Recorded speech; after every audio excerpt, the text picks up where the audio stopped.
McFarlane is harnessing fear with his brand new figure release. Here's your look at the brand new McFarlane Toys Superpowers Sinestro.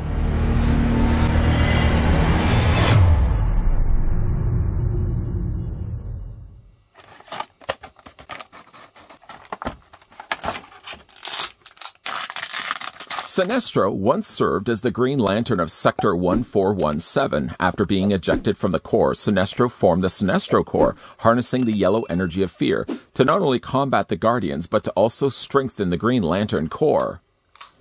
Fear can be a powerful tool, providing you're able to wield it. Just before we get a closer look at the brand new McFarlane Toys Superpowers Sinestro, first I'd like to thank the folks over at McFarlane Toys that provided the sample we could have a look at.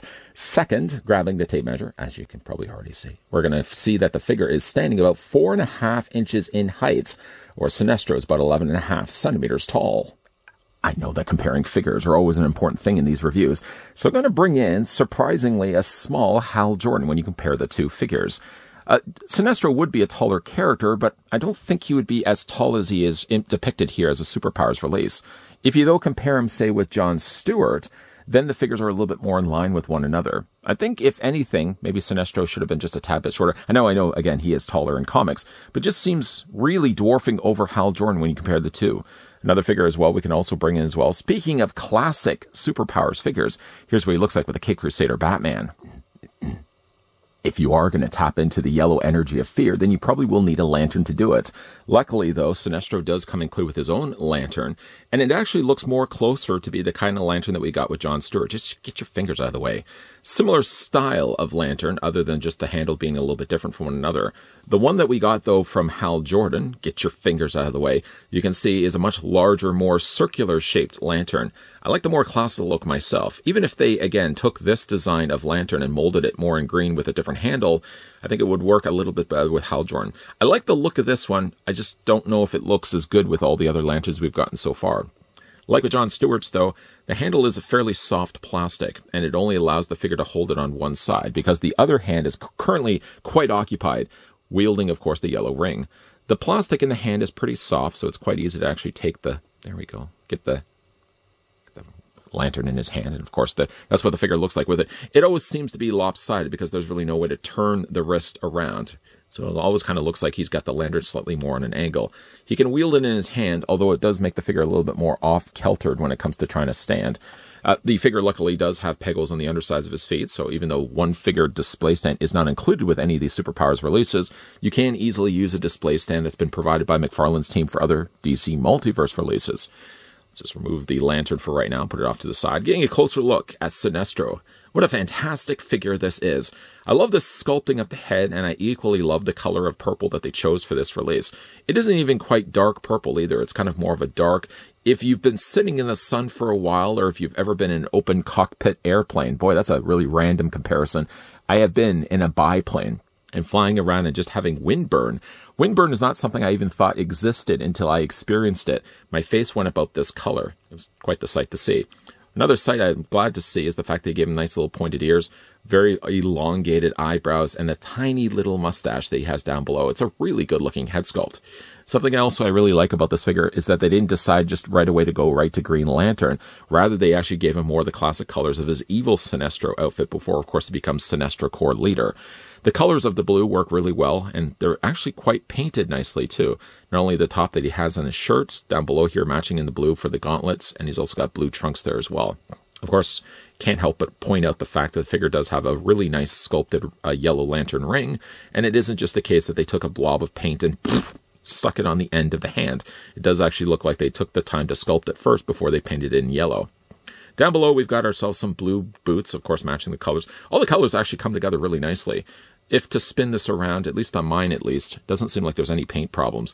Things I thought could be a potential problem, like the little bit of white banding that he has around his belt, doesn't seem to be a problem at all.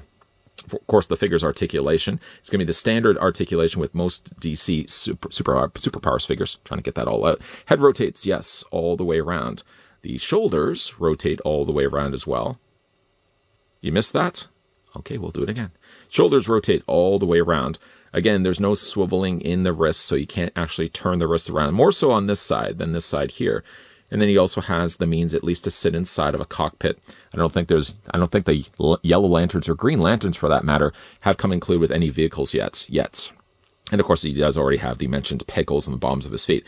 Like the look of Sinestro, really nice looking figure. I'm sure at some point, getting the most mileage out of their mold as they will, we probably will get ourselves a yellow lantern Sinestro core version of Sinestro. Or hey, we might also even get ourselves a green lantern version of Sinestro. Using this same mold, I think would be a very good idea. I would love to see this mold get released again because it was really a decent looking sculpt for his head and a decent body as well. He is again a little bit taller than Hal Jordan. If that's hopefully not a deal breaker for you, the figures do look really good on the shelf together. Again, the only problem with it, though, is once again you bring back in Jon Stewart, you can't help but then notice that the colors of the green, I know I talked a lot more about that in the Hal Jordan review, but the colors of the green don't quite jive. Other than that, though, boy, does Sinestro look good with the other two Green Lantern Corps members on either side of him. From this recent wave of Superpowers figures, the ones I was the most interested to get was the Hal Jordan Green Lantern and Sinestro. Both figures haven't disappointed at all. I have noticed, though, that the colors that they've used are much richer on these newer releases versus some of the older ones. I just couldn't even help but notice that when I brought in Jon Stewart as a comparison, that Jon Stewart's colors were good, but they seem to have gone more of a brighter pastel approach when it comes to painting these figures, that they seem to pop a little bit more, and they looked, I feel at least, a little bit more like their 80s counterparts. Sinestro, of course, will go rather nicely with the other figures. I think we also are getting a Kilowog, if memory serves me correctly. So that's another Green Lantern we can add to the list. I think, though, the colors for Kilowog are likely going to be more closer to Jon Stewart's green colors and not at all the colors of the green that we get for Hal Jordan. So again, like poor Hal Jordan, it's going to stand out a little out of place when you've got him on the shelf. What do you guys think of Sinestro? Let me know down below in the comments section. Would you guys also like to see this mold get used again for Sinestro Corps leader Sinestro, which I'm sure is probably going to happen, or green-clad Green Lantern Sinestro? If you've also had the chance to pick this guy up, let me know down below in the comments section where you guys have this guy displayed, whether it be with the rest of the Green Lanterns, or you have this guy displayed with all the evil characters. We don't really have a lot of villains to work with so far from Superpowers. I hope that's something that's going to change in the immediate future. Big thank you once again, if I can, sending out to folks, of course, at McFarlane Toys. They were kind enough to provide the sample of the brand new Superpowers Sinestro. We can have a look at this review. If you guys did enjoy this video, I want to throw it a like. If you guys are loving the content I'm throwing your way, and you like to catch that with your butterfly net and want to catch more, hit that subscribe button down below, amigos. Turning on the bell notification does also help to go a long way. And of course, the most important thing is that you're coming back here on a regular basis. As always, thanks for watching. See you guys next time.